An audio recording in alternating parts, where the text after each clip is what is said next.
बिस्मिल्लाहिर्रहमानिर्रहीम। आज हमने ये प्रेस कॉन्फ्रेंस रखी थी दो बुनियादी मामलात पर। एक जो मुल्क में महंगाई का सैलाब है जिसमें रोज़ बरोज़ इजाफा होता जा रहा है। कल ₹1.90 फ़ी यूनिट बिजली बढ़ा दी गई। 3 वफाकी वज़रा प्रेस कॉन्फ्रेंसें करते हैं और कहते हैं जी हमने बड़ा एहसान किया पाकिस्तान के अवाम पर। बढ़नी तो ₹2.30 चाहिए थी, हमने सिर्फ ₹1.90 बढ़ाई है। वो 3 ये नहीं बता सके कि ₹1.90 क्यों बढ़ाई है, इसकी वजह क्या है। तेल की कीमतें तो कम हो रही हैं, बिजली बनाने की कीमत तो सस्ती हो रही है, लेकिन बिजली का निर्ख भी बढ़ रहा है, बिजली की कीमत भी बढ़ाई जा रही है और साथ ही मुल्क का सर्कुलर डेट में इजाफा होता जा रहा है। ये जवाब उनके पास नहीं है। लेकिन आज जो ये पार्लिमान का हिस्सा है जहां बैठे हैं, यहाँ पर इस मुल्क के मुंतखब नुमाइंदे रहते हैं। हमने ये प्रेस कॉन्फ्रेंस यहाँ पर रखी थी। गेट पर मीडिया को रोक लिया गया और कहा गया कि अंदर जाने की इजाज़त नहीं है। तो हमने पुलिस के एहलकार थे, हमने उनसे कहा जनाब ये हमारा घर है, आईनी हक हमें हासिल है कि हम यहाँ जो बात मर्जी करें। इस सारे मामले का जो दूसरा रुख है वो ब्रॉडशीट का है, क्योंकि हमने आज ब्रॉडशीट के बारे में बात करनी थी और ब्रॉडशीट के बारे में बात होती रहेगी। बहुत से पर्दा नशीनों के नाम आपके सामने आएंगे, बहुत सी बातें आपके सामने आएंगी। इस मुल्क में ये जो नाम निहाद एहतसाब है उसकी हकीकत आज अवाम के सामने आ चुकी है। ये डॉक्यूमेंट पे डॉक्यूमेंट सामने आ रहा है, कमीशन पे कमीशन बनाए जा रहे हैं। ये कि बात हम बाद में करेंगे। मैं मरीम औरंगजेब साहिबा से चाहूँगा कि वो आकर बताएं कि आज इस पार्लियामान की बिल्डिंग के बाहर क्या तमाशा लगाया गया हुकूमत की तरफ से, सिर्फ इस मकसद के लिए कि जो बात यहाँ पर करनी है वो रोकी जा सके, वो बात ना की जा सके। अगर पार्लियामान की हदूद में भी पार्लियामान के मेंबर बात नहीं कर सकेंगे तो कहाँ करेंगे। हम पहले दिन से ये बात कर रहे हैं कि ये वो हुकूमत है जिसने पार्लियामान को मफलूज कर दिया, जिसने हर कोशिश की है कि पार्लियामान की आवाज़ जो है उसको दबाया जाए। आप हज़रात जानते हैं कि कौमी असम्बली की बिल्डिंग के बाहर पिछले 10 साल से मीडिया की प्रेजेंस होती थी। वहाँ पर खुलकर जो इशू होता था उस पर बात होती थी, पहले उसको ख़त्म किया गया। आज जहाँ पर हम लोग रहते हैं, जहाँ पार्लियामान के मेंबर रहते हैं, वहाँ की आज़ादी भी सलब करने की कोशिश की जा रही है। मरीम साहब आप आकर तफसील से बता दें।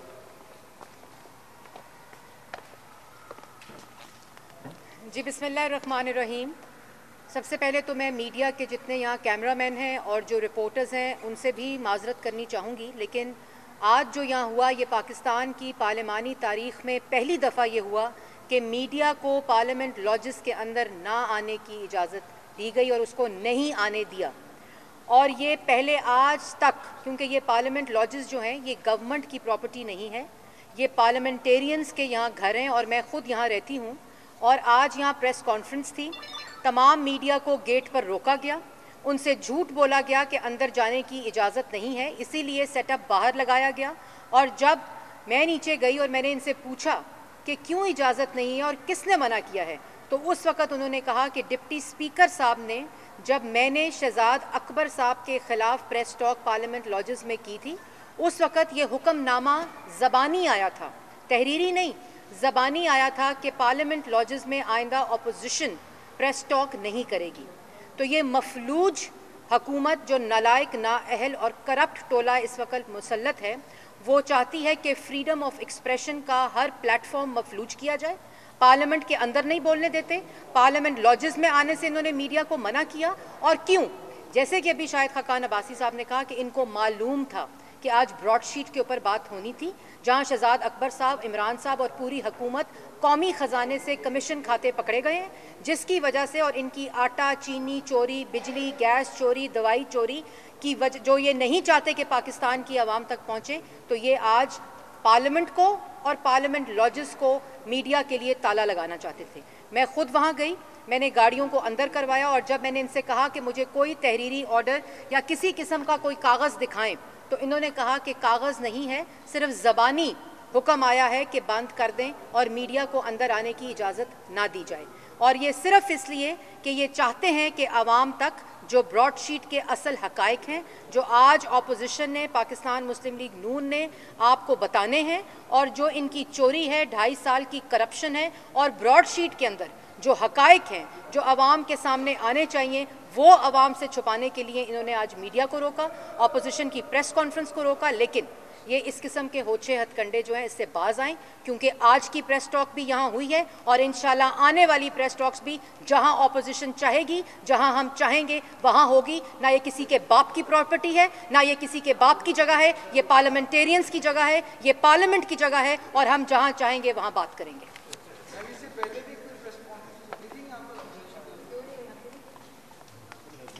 हमेशा होती रही है, हमेशा ये जो दर्जनों वुज़रा हर रोज रात को DSNG पे यहाँ से खिताब फरमाते हैं कौम को, तो वो भी तो याद रखें ना, हर रोज शाम ये हमारा घर है, प्रेस कॉन्फ्रेंस करना हमारा हक है और इंशाल्लाह होती रहेगी। असल बात जो आज मुल्क में महंगाई का सैलाब है, जो हुकूमत की नाकामी है, उस पर बात करना है। आप मुल्क में गैस के हालात देख लें, वो गैस जो हम सरप्लस छोड़कर गए थे, आज जिसको वज़ीर-ए-आज़म से लेकर आखिरी वजीर, जिसको पता भी नहीं है किसी बात को, वो भी कहता था जी बड़ी महंगी LNG ले ली है। आज इस हुकूमत ने 3 से 5 गुना कीमत पर LNG खरीदी और देने वालों ने फिर भी ना दिया। फरवरी के दोनों कार्गो जो थे, वो जो उनके मालकान थे लेकर चले गए, उन्होंने फॉरफीट कर दिए। आज ना इंडस्ट्री के पास गैस है, ना बिजली बनाने के लिए गैस है, ना CNG के पास गैस है, ना घरों में गैस है, और कीमत हर रोज़ बढ़ती जा रही है। बिजली के मामलात आपके सामने रखे हैं, बिजली की कीमत आज आम आदमी की दस्तरस से बाहर हो चुकी है। वुज़रा प्रेस कॉन्फ्रेंस करते हैं, लेकिन ये बताने से कासिर हैं कि हम नाकाम क्यों हुए, और ये नाकामी सिर्फ नाअहली या नालायकी पर मबनी नहीं है, ये करप्शन का ज़रिया है। आज पाकिस्तान की करप्ट तरीन हुकूमत आज इक़्तिदार में है। आपको हर रोज़, हर लम्हे आप चीनी ले लें, आटा ले लें, आप बिजली की कीमत ले लें, LNG ले लें, कोई चीज़ मुल्क के अंदर जो है, कोई इदारा जो है उसको ले लें, आज करप्शन का सबसे बड़ा ज़रिया ये इदारे बने हुए हैं। आप पंजाब हुकूमत को ले लें, हर नौकरी पंजाब हुकूमत में बिक रही है, हर चीज़ पर सौदा हो रहा है। ये आज हकीकत है इस हुकूमत की। इसी पर जो सोने पे सुहागा है, इसके बारे में इंशाअल्लाह बात होती रहेगी, क्योंकि ये इतना वसी सब्जेक्ट है कि और इतना ज़रूरी है कि हम ये समझते हैं कि इसके हकायक अवाम के सामने रखना आज लाजिम है, क्योंकि ये वो मामलात हैं जिसने आज पाकिस्तान को यहाँ पहुँचाया है। जब मुल्क में इंसाफ ना रहे, जब इदारे बनाए जाएं कि सियासतदानों की बदनामी करें, सियासतदानों को करप्ट कहें, सियासतदानों को जेलों में डालें, आज वो इदारे भी एक्सपोज हो चुके हैं और उन इदारों को चलाने वालों की करप्शन एक्सपोज हो चुकी है। ये ब्रॉडशीट का मामला है, ये शुरू हुआ इस 14 सफ़े के एक एग्रीमेंट से। ये वो एग्रीमेंट है, ये इस पर साइन है जून 2000 में। इसमें साइन किए हैं lieutenant general Syed Mohammad Amjad, chairman national accountability bureau ने, उस पर एक डॉक्टर WF पेपर जो हैं उनसे साइन किए हैं। गवाह हैं फारूक आदम खान साहब जो प्रोसिक्यूटर जनरल थे नैब के, और एक तारिक फवाद मलिक साहब हैं। ये दो गवाह हैं। इसके कंपनी का नाम है broadsheet LLC, Isle of Man, England. ये वो कंपनी है जिसका कोई वजूद नहीं था, ना इसने कभी कोई काम किया था, ना इसके पास कोई काम था। चंद दिन पहले बनने वाली कंपनी से ये एग्रीमेंट साइन किया गया, जो आप किसी वकील को दिखा लें, मुकम्मल तौर पे एक तरफा एग्रीमेंट है। और इस एग्रीमेंट की वजह से आज तक जो हमारी खबर है, $65 मिलियन यानी 1000 करोड़ रुपया हुकूमत पाकिस्तान अदा कर चुकी है, जिसमें से एक तिहाई से ज़्यादा रकम जो है वो इस हुकूमत ने अदा की। यहाँ से पैसे इंग्लैंड भेजे, वहाँ पर एम्बेसी के अकाउंट में भेजे, फिर उनको इजाज़त दी कि वो पैसा वहाँ से निकाला जा सके। ECC का फैसला है और काबीना का फैसला है। आज कोई जवाब देने वाला है कि क्यों पैसे भेजे गए, किस मकसद के लिए भेजे गए? आज वो शख्स हर रोज़ इल्ज़ाम लगाता है कि इस हुकूमत के एहलकार वकीलों के ज़रिए, बराह रास्त राब्ते के ज़रिए हमसे जो पैसा हमें अदालत ने दिया था उसमें से हिस्सा मांगते थे। आज वो लोग वज़रा भी हैं, उसमें ISI के अफसरों पर भी इल्ज़ाम लगा है। आज ना सिर्फ नैब एक्सपोज हुआ है, आज इल्ज़ाम हमारे हसास तरीन इदारों पर लग रहा है। आज काबीना के वज़रा पर इल्ज़ाम लग रहा है। आज मुल्क की बेइज्जती हो रही है। ये हकीकत है इस वायदे की। अब हुकूमत ने फैसला किया कि हम कमीशन बनाएंगे। कमीशन में कौन लोग रखे? जो खुद वजीर हैं, जिन्होंने ये फैसला किया कि ये पैसे यहाँ से इंग्लैंड भेजे जाएं, उस कंपनी को दिए जाएं, वो लोग आज कमीशन में बैठे हैं। और कल माशाल्लाह एक और इजाफा उसके अंदर किया गया। हम अदलिया का एहतराम करते हैं, जज आज हो साबका हो, लेकिन जज हजरात को भी अपने अमल से ये साबित करना होता है कि क्या हम उस इज्जत के अहल हैं या नहीं हैं। इसमें कल अजमत सईद साहब को, रिटायर्ड जज हैं सुप्रीम कोर्ट के, उनको इस कमीशन का इंचार्ज लगाया गया। पाकिस्तान में कमिश्नरों की तारीख जो है वो कोई ज़्यादा सेहत अफजा नहीं है, इज़्ज़त अफजा नहीं है। हमूदुर रहमान कमीशन से लेकर ये जो आखिरी चीनी का कमीशन बना था, उन्होंने मामलात के हक़ाइक़ अवाम के सामने रखने के बजाय उन्होंने सिर्फ जो मुजरिम थे उनको छुपाने की कोशिश की। ये कमीशन की हकीकत है। आज जो कमीशन बना है, अजमत सईद साहब को उसका चेयरमैन मुकर्रर किया गया है। अजमत सईद साहब वो शख्स हैं, जब ये एग्रीमेंट सन 2000 में साइन हुआ, चेयरमैन नैब ने साइन किया, फारूक आदम साहब गवाह बने। फारूक आदम साहब प्रोसिक्यूटर जनरल थे, अजमत सईद साहब पंजाब में डिप्टी प्रोसिक्यूटर जनरल थे। यानी वो बराह रास्त इस एग्रीमेंट को साइन करने वाले लोगों के लिए काम कर रहे थे। वो इस एग्रीमेंट का हिस्सा हैं। वो उन लोगों के लिए काम कर रहे थे जिन्होंने इस एग्रीमेंट के जरिए अरबों रुपए की करप्शन मुल्क में की है। जो पहले दिन से तारिक फवाद मलिक साहब के जरिए इस कंपनी में हिस्सेदार थे, आज उन लोगों को बचाने के लिए ये कमीशन बनाया गया। उसमें अजमत सईद साहब को लगाया गया, जो उस वक्त खुद इस इदारे का हिस्सा थे। तो क्या हम ये तवक्को कर सकते हैं कि ये इदारा हकीकत तक पहुंचेगा, ये इदारा हक की बात कर सकेगा, ये इदारा बता सकेगा कि पाकिस्तान के अवाम का 1000 करोड़ रुपया किसने ज़ाया किया? मुझे तो कोई उम्मीद नहीं है।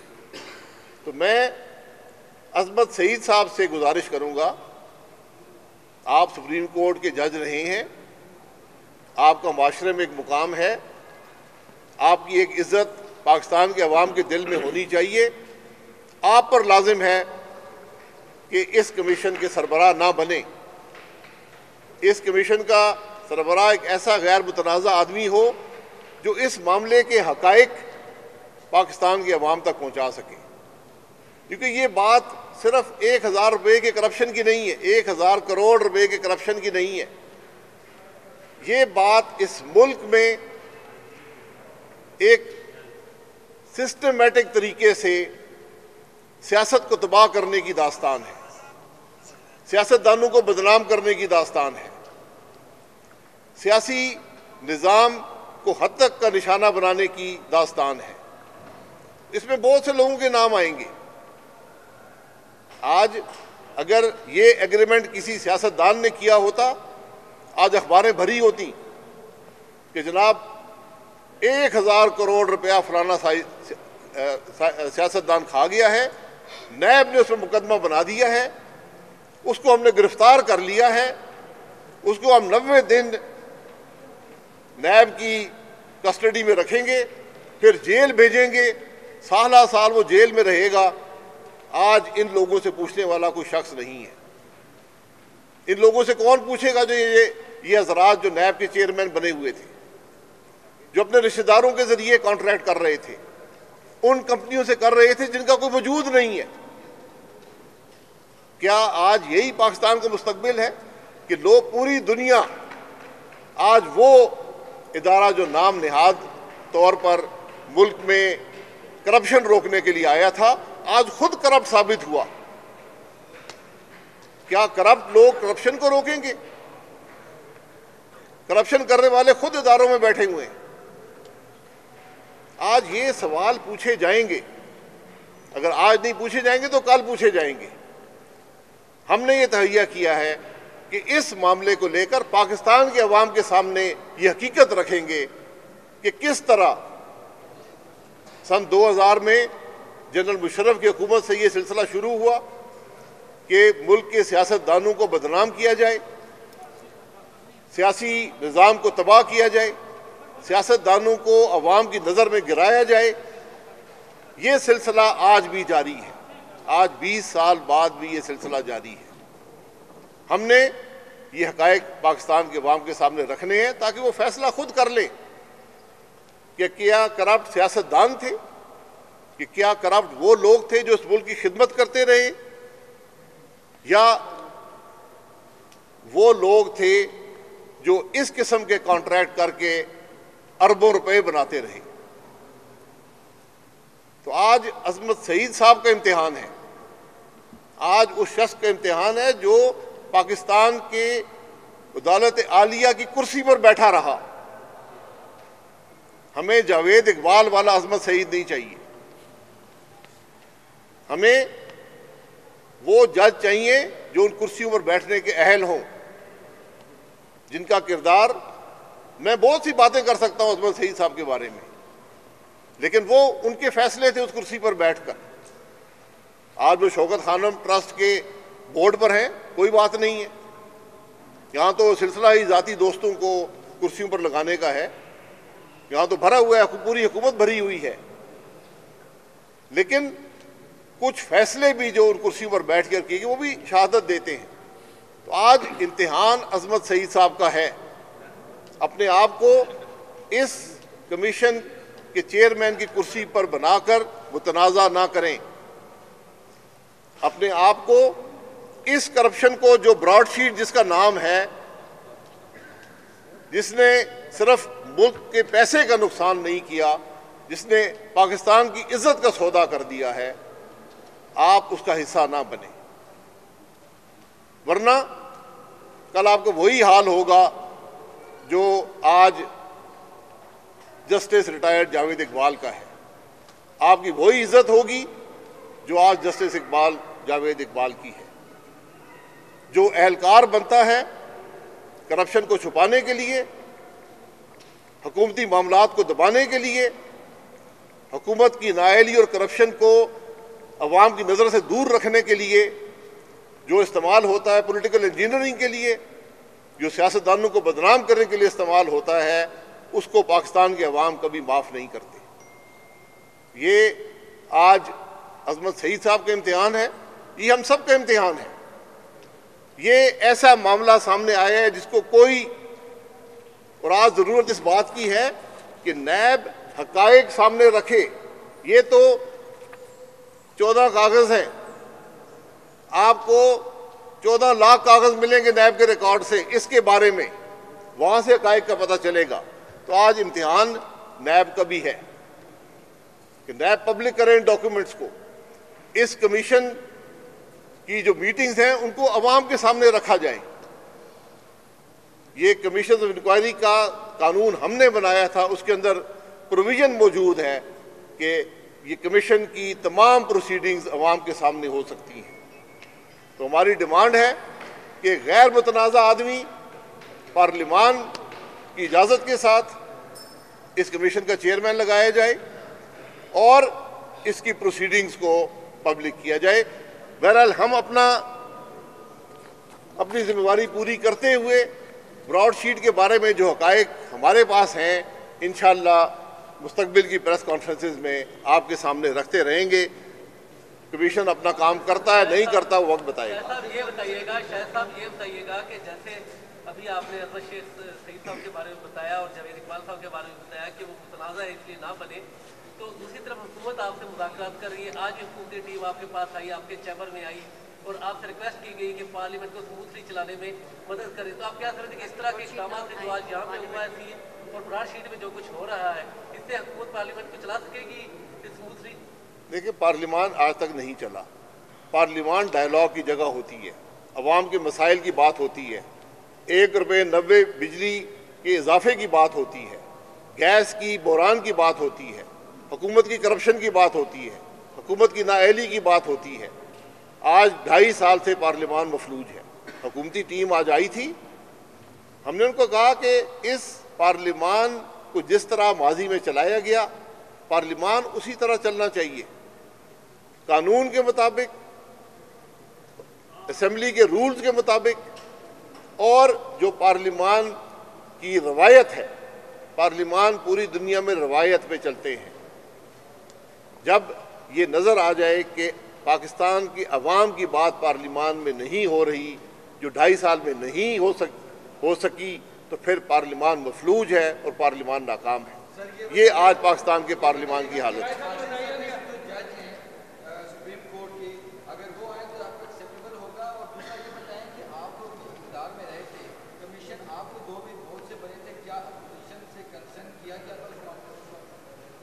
जी, कमीशन, हमने जो कमीशन, मुझे नहीं याद आता कोई कमीशन बना हो जो मुतनाज़ा हो। कमीशन मामलात में बनते हैं, उनके हक़ाइक़ अवाम के सामने आने चाहिए। हमने कभी उसके बारे में कोई दो बात नहीं की। यहाँ तो हर कमीशन मुतनाज़ा है। चीनी का बना मुतनाज़ा है, जिसने हर मामले को छुपाया सवाए इसके कि मुल्क में चीनी की कीमत कैसे बढ़ी, इसके अलावा उसने हर बात की।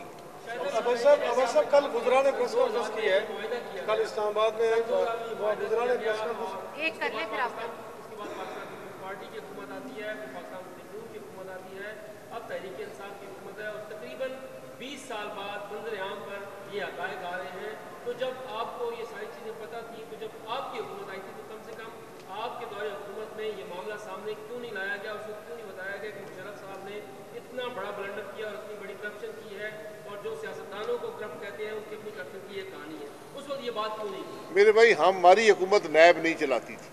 नैब एक खुद मुख्तार अदारा है। आज मुल्क में वाहिद हुकूमत है जो नैब चेयरमैन को ब्लैकमेल भी करती है, जो नैब चलाती भी है और इसका दावा है कि नैब हम चला रहे हैं।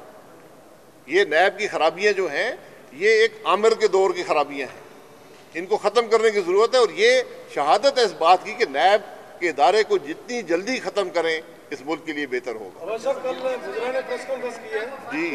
एक सेकंड जी कल गुजरा की एक बड़ी टीम ने प्रेस कॉन्फ्रेंस की है और उन्होंने तमाम मलबा बिजली से मुतल्लिक सब वो नून लीग पे डाला है कि माजी में किए गए फैसले जो थे वो साबित हुए हमारे रास्ते की रुकावट है सबसे बड़ी, और उसको निपटाते हुए हमारा ये हाल हुआ है और आज बिजली महंगी करनी पड़ी। जी वो बता देना कौन से फैसले हुए थे जो गलत थे, एक फैसले का नाम बता दे जी।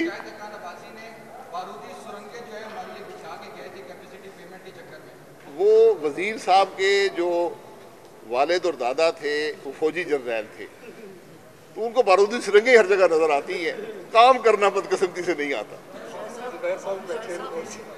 जी जी जो चीज आपके मिजाज के मुताबिक ना हो वो मुतनाज़े क्यों? नहीं, मेरे मिजाज के मुताबिक हर बात है। मेरा तो सवाल ये है कि ये एग्रीमेंट मैंने साइन किया, इस एग्रीमेंट को जरा पढ़ें।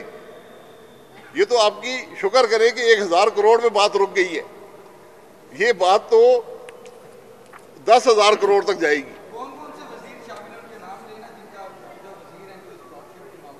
मूसवी साहब बात कर रहे हैं प्राइम मिनिस्टर के दफ्तर की कि मेरे पास लंदन से एक वकील एजेंट बनकर प्राइम मिनिस्टर के दफ्तर से गया, प्राइम मिनिस्टर से मुलाकातें की, तो प्राइम मिनिस्टर साहब से दिए कर तमाम काबीना की बातें वो कर रहे हैं। वो कर रहे हैं कि वहाँ तो मुकाबला जारी था वज़रा के दरमियान के कौन कमीशन लेने में आगे होता है। फिर एक शख्स आया, उसने कहा जी मैं मेजर जनरल मलिक हूँ, मालिक ISI से आया हूँ, वो अपनी कमीशन मांगना शुरू हो गया। तो आज मुल्क के इदारों की बदनामी हो रही है। अगर इस हुकूमत को परवाह नहीं, हमें तो परवाह है कि पाकिस्तान की हुकूमत की बदनामी नहीं होनी चाहिए, पाकिस्तान के इदारों की बदनामी नहीं होनी चाहिए, पाकिस्तान के अवाम की बदनामी नहीं होनी चाहिए। इसलिए इसकी हकीकत तक जितनी जल्दी पहुँचे और जो लोग इसमें मुलव्वस हैं उनको सजा दें। एक चीज़ में ऐड कर दूँ, हमें अगर इमरान खान साहब ये बता दें कि उनकी मूसवी साहब से कितनी दफ़ा मुलाकात हुई है, कितनी दफ़ा टेलीफोन पर बात हुई है, आखिरी दफ़ा कब हुई है और क्यों हो रही थी, प्राइम मिनिस्टर को कोई ताल्लुक है इससे? सो वो हकीकत से ही सब कुछ पता चल जाएगा कि वो छुप छुपा के क्या बातें हुई। वो आदमी जिसका कॉन्ट्रैक्ट नैब ने कैंसिल किया, जो आपको अदालत में लेकर गया है, उसकी रसाई मुल्क के वज़ीर-ए-आज़म तक है और वज़रा तक है। ये क्यों है? जी आखिरी सवाल आपसे राब्ते हैं मुस्तक़बिल करीब में प्राइम मिनिस्टर के खिलाफ अदम एतमाद की तारीख आप ला सकते हैं? देखिए, अदम एतमाद की बात PDM के प्लेटफॉर्म पे हुई है। कम से कम मैं ज़ाती तौर पर अदम एतमाद को जानता हूँ। जो हमारा निज़ाम है अदम एतमाद का, जब नैब मौजूद होगी, FIA होगी, एक हुकूमत होगी जिसको ना शर्म है न हया है, उसमें ये अदम एतमाद करना एक खाम ख्याली है। ये अजमत सईद साहब के हवाले से आप कह रहे हैं कि आगे चल के कहीं जावेद इकबाल साहब न हो जाएं, ये आपके दौर में एक कमीशन बना, नवाज शरीफ साहब की जगह पे फिर आप आ गए, तो आप नहीं समझ रहे कि पहले ही कमीशन के अजमत सईद साहब पे जो है वो बायस्ड, आप नहीं समझ रहे उनको पहले? नहीं, मैं बायस की बात नहीं है, कमीशन मेरे खिलाफ नहीं है, कमीशन ब्रॉडशीट के खिलाफ है। ये हकीकत जो इस मुल्क में ये अकाउंटेबिलिटी का निज़ाम है, उसकी हकीकत यहाँ से वाजे होगी। ये मामला ब्रॉडशीट का है, ये मामला नैब की हकीकत का है। ये मुल्क में जो अकाउंटेबिलिटी का निज़ाम है, जिसने पिछले 20 साल में इस मुल्क को तबाह कर दिया है, सियासत को ख़त्म कर दिया है, ये उसकी बात है। बहुत शुक्रिया जी। आपने नैब के फौरी तौर पर जल्द अज जल्द खात्मे की बात की है, और मुझे वो इमरान खान साहब की वो तकरीरें याद आ रही है जब खैबर पख्तूनख्वा में नैब ने ऐसी इक़दाम किए तो उसको ख़त्म कर दिया गया।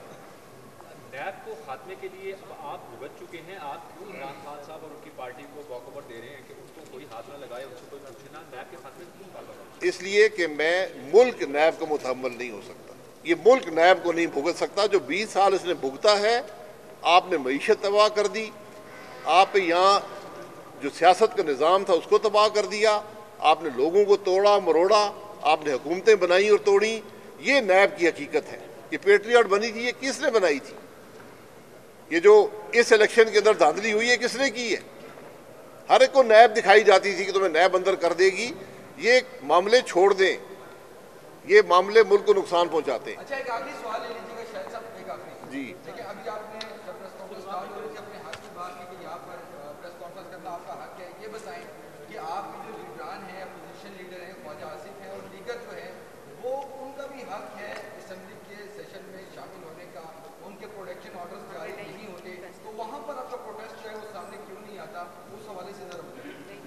प्रोटेस्ट की बात ये है कि हमें जो 3 बड़े लीडर इस वक्त हिरासत में हैं, leader the opposition, leader the parliamentary party और खुर्शीद शाह साहब, साबका लीडर ऑफ द अपोजिशन, जो साबका लीडर द अपोजिशन है, उन सब ने कहा है कि हमारी तरफ से ये बात मत करें।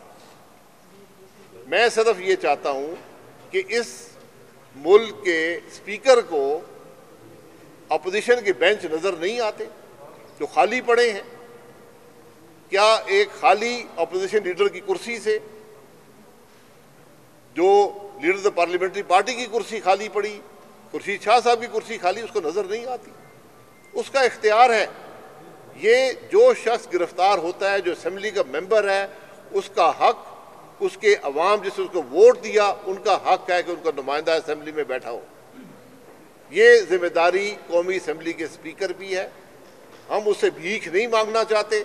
अगर उनको अपनी जिम्मेदारी का एहसास है तो प्रोडक्शन ऑर्डर जारी खुद करेंगे। हमारी तरफ से कोई दरख्वास्त उनको नहीं जाएगी। अपने अली वजीर साहब भी गिरफ्तार हैं कराची में, जिसकी वजह अभी तक समझ नहीं आई। बहरहाल वो गिरफ्तार हैं, उनका भी यहाँ होना ज़रूरी है। लेकिन ये काम पाकिस्तान की कौमी असेंबली के स्पीकर का है। हमने ये उसकी सवाबदीद पे छोड़ दिया है। अगर वो पार्लियामान में मौजूदगी हक समझता है नफराद का, तो मुझे उम्मीद है कि ज़रूर जारी कर देंगे। Thank you very much.